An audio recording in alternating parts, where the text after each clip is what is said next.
2024년 한 해 법원에서 형사재판을 받은 사람이 몇 명인지 아시나요? 무려 23만 9,981명입니다.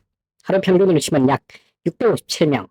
단 하루도 쉬지 않고 매일 이 숫자가 재판장에 섰다는 얘기입니다. 그런데 여기서 궁금한 게 생기죠. 과연 어떤 범죄로 가장 많이 재판을 받았을까요? 그리고 실제로 감옥에 가는 비율은 얼마나 될까요? 오늘은 2024년 사법 연감에 실린 제1심 형사공판 사건 죄명별 재판 인원수표, 즉 실제 법원 통계를 바탕으로 대한민국 형사재판의 민낯을 보여드리겠습니다. 먼저 전체 숫자를 짚겠습니다. 2024년 제1심에서 접수된 형사공판 사건은 총 23만 9,981명분입니다. 이 중 실제로 처리된 건은 22만 8,492명. 처리 결과를 보면 굉장히 흥미롭습니다.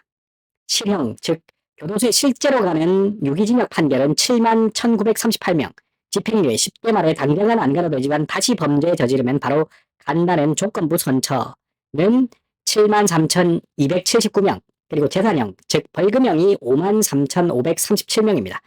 정리하면 이렇습니다. 재판받은 사람 10명 중 실형은 3명, 집행유예 3명, 그리고 벌금이 2명, 나머지 2명은 무죄, 면소, 기타입니다.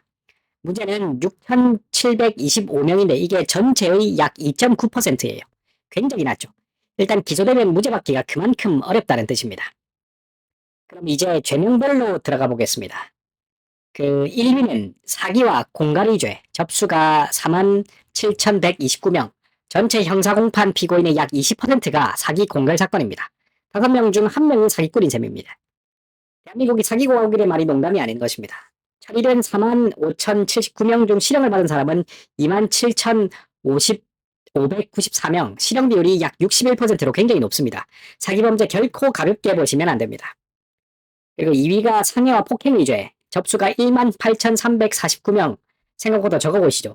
실제로는 더 많은데 경미한 폭행은 즉결 심판의 약식명령으로 처리돼서 공판으로 안 넘어오는 경우가 많습니다. 공판까지 올라온 숫자만 이 숫자입니다. 3위는 절도와 강도의죄, 접수가 1만 489명, 4위는 도로교통법 등 특별법이고 이 표는 형법 죄명만 아니라 특별법 위반도 포함됩니다. 교통 관련 특별법 위반이 8,959명으로 4위권입니다.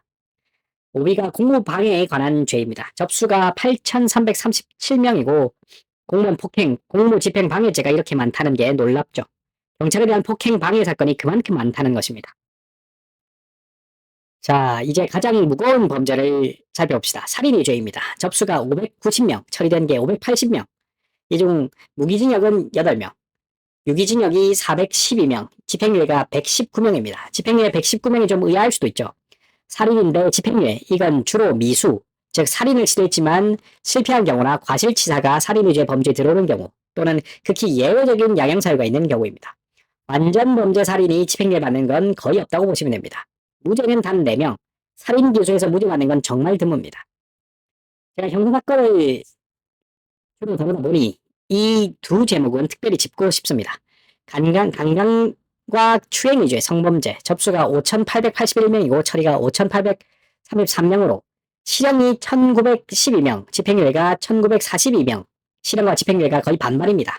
그런데 최근 추세는 집행유예 비율이 계속 줄고 실형이 늘고 있습니다. 양형 기준도 강화됐고요. 무죄는 단 2명, 성범죄 기소되면 무죄 받기가 정말 어렵습니다. 그리고 도박과 복표에 관한 죄, 불법 도박, 이건 좀 독특합니다. 접수가 2,469명인데 처리된 건이 1,518명밖에 안 됩니다. 처리율이 굉장히 낮다는 건 미제 사건, 즉 아직 재판이 진행 중인 게 많다는 뜻입니다. 실형이 213명이고 집행유예가 594명, 도박은 집행유예 비율이 상당히 높습니다. 그리고 여기서 한 가지 주목할 게 있습니다. 마약 사건은 이 표에서 특별법 항목으로 따로 분류되는데 실형 비율이 매우 높습니다. 마약 절대 가볍게 보시면 안 됩니다. 이 통계에서 제가 중요하게 읽은 포인트를 정리해드리겠습니다. 첫째, 기소되면 무죄 받기가 굉장히 어렵습니다. 전체 무죄율이 약 2.9%입니다. 검사가 기소한다는 건 어지간한 증거는 다 확보했다는 뜻입니다. 그래서 수사 단계, 즉 조사받기 전부터 변호사를 선임하는 게 중요합니다.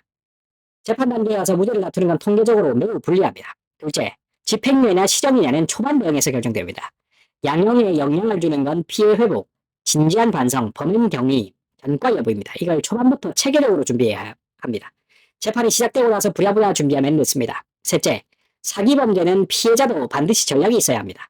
사기 피해자 입장에서는 형사 고소와 함께 민사 배상 청구를 병행하는 게 핵심입니다. 형사재판 결과를 민사에 활용하는 전략이 있거든요.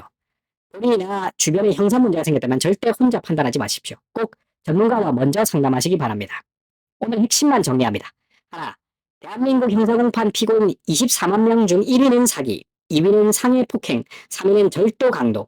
둘, 기소되는 무죄율은 2.9%, 100명 중에 3명은 약 실형입니다.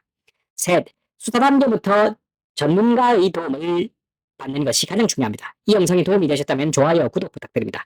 구독해 주시면 이런 법률 정보를 빠르게 받아보실 수 있습니다. 저는 한 변호사였습니다. 감사합니다.